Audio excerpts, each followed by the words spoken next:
अस्सलामु अलैकुम वरहमतुल्लाहि वबरकातुह। कैसे हैं प्यारे बच्चों? उम्मीद करता हूँ आप सब खैरियत से होंगे। और आज हम हिंदी का पाठ नंबर 14 पश्चाताप, उसका पेज नंबर 117 है और उसको आज हम उसका बुक वर्क जो है वो करेंगे, ठीक है, और ध्यान से समझेंगे। तो देखिए यहाँ पर लिख रहा है, कुछ शब्द ऐसे होते हैं जो सुनने में लगभग समान लगते हैं, समान यानी कि एक जैसे लगते हैं, किंतु यानी कि लेकिन उनके अर्थ जो होते हैं क्या होते हैं, बहुत भिन्न होते हैं, यानी कि बहुत ही अलग होते हैं। ऐसे शब्द श्रुति सम भिन्नार्थक शब्द कहलाते हैं, ठीक है। जैसे यहाँ पर एग्जाम्पल भी दिया हुआ है, अन्न और अन्य, अन्य, ठीक है। पढ़ने में दोनों एक जैसे लग रहे हैं, लेकिन इनका अर्थ जो है क्या है, अलग है। जैसे यहाँ लिखा हुआ था ना, कुछ शब्द ऐसे होते हैं जो सुनने में लगभग एक समान लगते हैं। देखिए, अन्न और अन्य, ठीक है। तो देखिए, अन्न का अर्थ है अनाज तथा अन्य का अर्थ है दूसरा। तो देखिए दोनों का अर्थ क्या है, अलग है, भिन्न है। तो ऐसे शब्दों को क्या कहते हैं हम, श्रुति सम भिन्नार्थक शब्द, ठीक है। तो अब हम ये प्रश्न नंबर 4 जो है इसको करेंगे इसके अकॉर्डिंग। दिए गए शब्दों का वाक्य में इस प्रकार प्रयोग कीजिए कि उनका अर्थ स्पष्ट हो जाए। ये जो इनका अर्थ जो है वो क्या है, स्पष्ट हो जाए। तो फर्स्ट पार्ट है इसमें समान और है सामान। पढ़ने में एक जैसे लगते हैं यानी सुनने में, लेकिन जब इनको लिखा जाता है तो इसमें आकरण आ जाता है, इसमें नहीं आएगा, ठीक है। समान और समान, समान कहते हैं एक जैसा, और सामान जैसा हम कोई सामान लेकर आते हैं इस तरह का। तो समान के लिए हमें एक वाक्य बनाना है, जैसे हम सब एक समान हैं। इसका वाक्य हो जाएगा, हम सब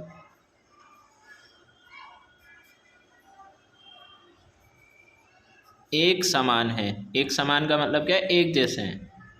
हम सब एक समान हैं, ये वाक्य बन जाएगा इस तरह से। इसी तरह से दूसरा है सामान, बाजार से सामान लाएंगे, ये वाक्य बन गया इसका। बाजार से सामान लाएंगे। सामान का मतलब है यहाँ पर जैसे कोई चीज़ लाते हैं हम, चीज़ें जो होती हैं ना उसको कहते हैं बाजार से सामान लाएंगे, ठीक है। इस तरह से वाक्य में प्रयोग हो जाएगा और इनका अर्थ भी आपको समझ में आ गया होगा, ठीक है। चलिए दूसरा पार्ट देखिए, मेला और मैला। मेला का मतलब होता है जो जैसे त्योहारों पर मेला लगता है, जैसे ईद पर लगता है ना, ईद के दिन जो है मेला लगता है। इस तरह से वाक्य बन गई है। तो यहाँ पर लिख देते हैं, ईद के दिन मेला लगता है।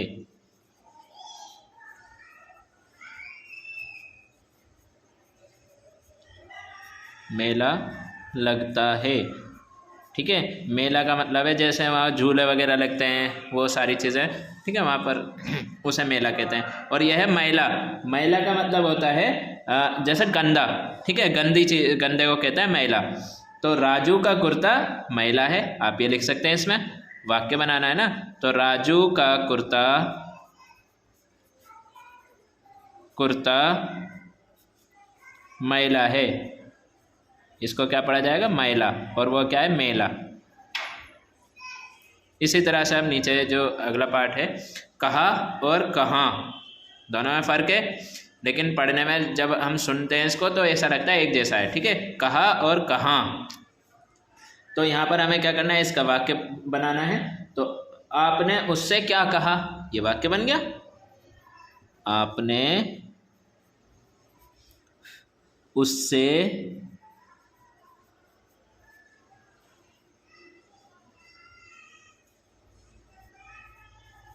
क्या कहा, और ये जो है क्वेश्चन पूछा है तो आगे क्वेश्चन मार्क लिख देंगे, ठीक है। आपने उससे क्या कहा, ये क्वेश्चन पूछ लिया इस जैसे ही, और ये हमने जो वाक्य भी प्रयोग कर दिया, आपने उससे क्या कहा। इसके बाद है कहाँ, कल हम कहाँ जाएंगे, ये वाक्य बन जाएगा। कल हम कहाँ जाएंगे, ठीक है। इस तरह से आपको वाक्य बना देना है। ये भी क्या है, क्वेश्चन है, तो यहाँ पर भी क्वेश्चन मार्क लगा देंगे आगे, ठीक है। उम्मीद करता हूँ आपको ये समझ में आया होगा। चलिए अगला प्रश्न जो है वो देखते हैं अब। सभी पशु पक्षियों की, यानी कि सब, यह लिख रहा है सभी भाषाओं में पशु पक्षियों की आवाज़ों के लिए कुछ विशेष शब्द होते हैं। इनमें से अधिकांश शब्द ध्वनि के अनुकरण पर बना लिए जाते हैं, इसलिए उन्हें अनुकरणात्मक शब्द कहा जाता है। ठीक है, तो यहाँ पर जो प्रश्न नंबर 5 है, पशु पक्षियों की बोलियाँ लिखा हुआ है। ठीक है, पशु पक्षियों की बोलियाँ हैं शेर, शेर का क्या बोली है? दहाड़ना। भालू घुरघुराना। बंदर गुर्राना। हाथी चिंगाड़ना, हाथी क्या करता है? चिंगाड़ता है। बंदर क्या करता है? गुर्राता है। भालू घुरघुराता है। इस तरह से तोता टैं टैं करना। कौवा काँव काँव करना। कबूतर गुटर गूं करना। इसी तरह से कोयल कूकना। ठीक है, ये सारी इनकी बोलियां लिखी हुई हैं। तो आगे जो प्रश्न है, वाक्यों में उपयुक्त शब्द भरिए।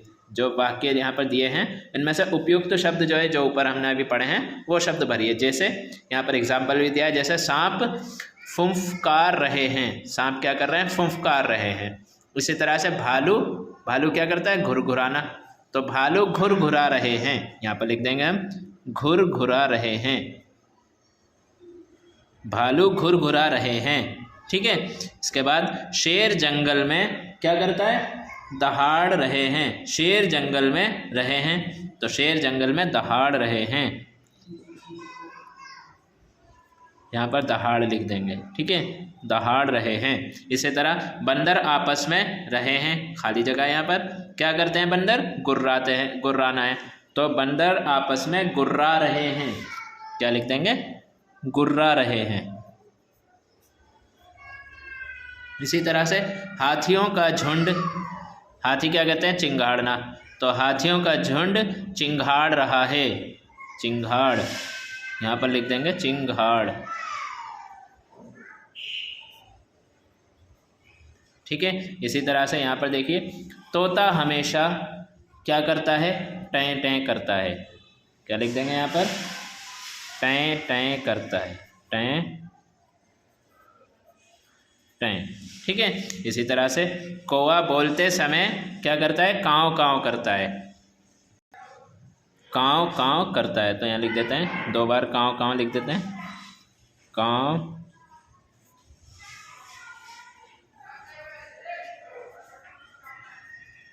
कौवा बोलते समय काँव काँव करता है। ऐसे ही कोयल बसंत ऋतु में क्या करती है? कूकना, यानी कि कूकती है, कूकती है।